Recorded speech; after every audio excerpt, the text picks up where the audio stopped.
कश्मीर घाटी में एनआईए की दबिश।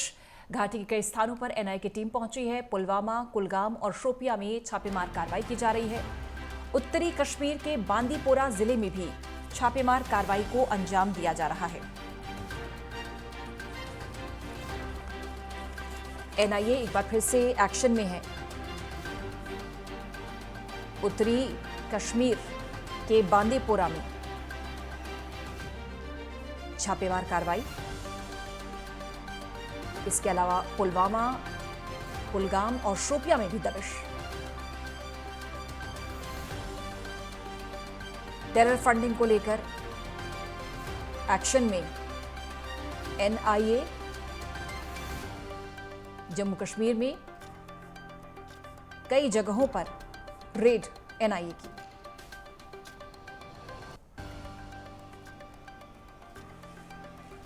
अजहर हुसैन हमारे सहयोगी जुड़ गए हैं जम्मू कश्मीर से ज्यादा जानकारी के साथ। अजहर, बताएं जरा तफसील से, इस समय कहां पर छापेमार कार्रवाई को अंजाम दे रही है एनआईए और अब तक क्या हासिल?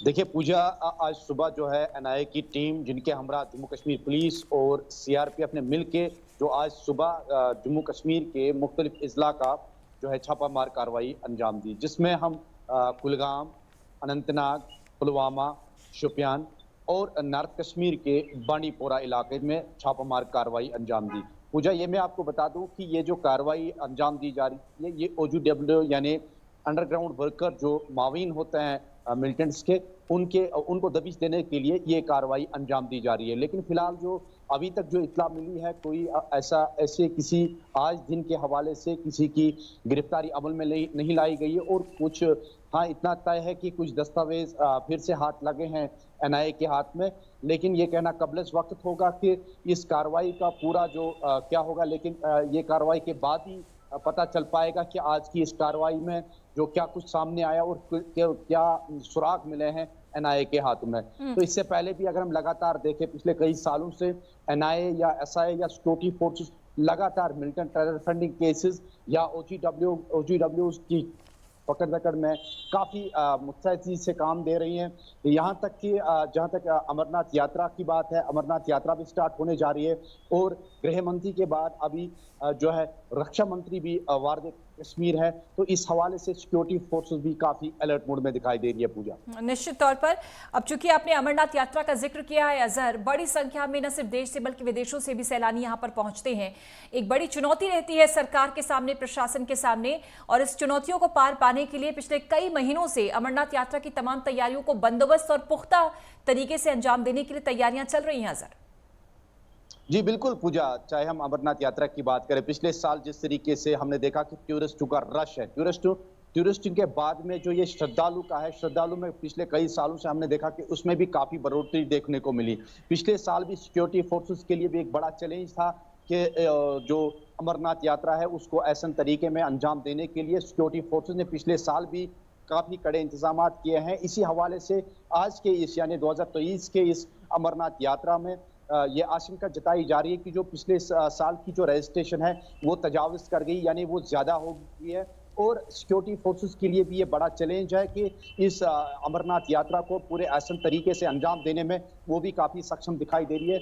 और हमने देखा कई महीनों से लगातार सिक्योरिटी रिव्यू ली जा रही है आर्मी के साथ, बीएसएफ के साथ, मुख्तलिफ एजेंसियों के साथ, ताकि ये अमरनाथ यात्रा जो है सुख शांति और अमन से ये जो है अपने अंजाम में पहुंचे। इससे पहले हमने भी देखा कि G20 का जो समारोह था वो भी सिक्योरिटी फोर्सेस के लिए एक बड़ा चैलेंज था, क्योंकि मुल्क के बाहर यानी फॉरेनर्स से जो सफीर यहाँ पे आए तो वो भी 2 दिन यहाँ पे रहे, वो भी एक बड़ा चैलेंज था सिक्योरिटी फोर्सेस के लिए, उनके तहफ्फुज़ के लिए। और इस दौरान कोई घटना पेश ना आए तो ये भी एक बड़ा चैलेंज है सिक्योरिटी फोर्सेस। कुल मिला के सिक्योरिटी फोर्सेस एजेंसियां जो है इस चीज में कर्ब में लगी है कि चाहे टेरर फंडिंग केसेस है, चाहे ओजीडब्ल्यूज है, या जितने भी मिलिटेंट से रिलेटेड जितनी भी गतिविधि है, उनको रोकने में काफी सक्षम दिखाई दे रही है और आगे की कार्रवाई भी कर रही है। अजहर, ये बताएं कि जो लोग हैं, जो स्थानीय लोग हैं, उनका किस तरह से सहयोग मिलता है, वो कितना सहयोग करते हैं? और क्योंकि ये सहयोग बहुत जरूरी है, अगर जड़ को खत्म करना है तो सहभागिता राज्य की और जनता की बेहद जरूरी है।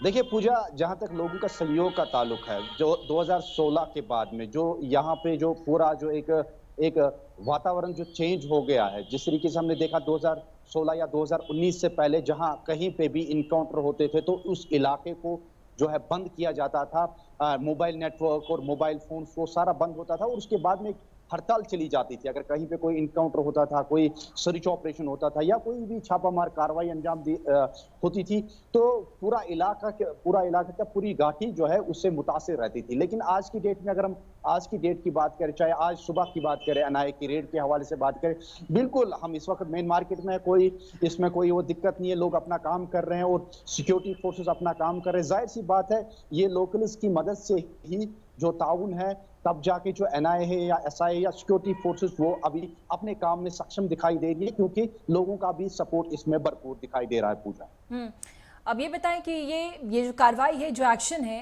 एनआईए का, ये कब से शुरू हुआ है और कब तक चलेगा, कोई ऐसी जानकारी?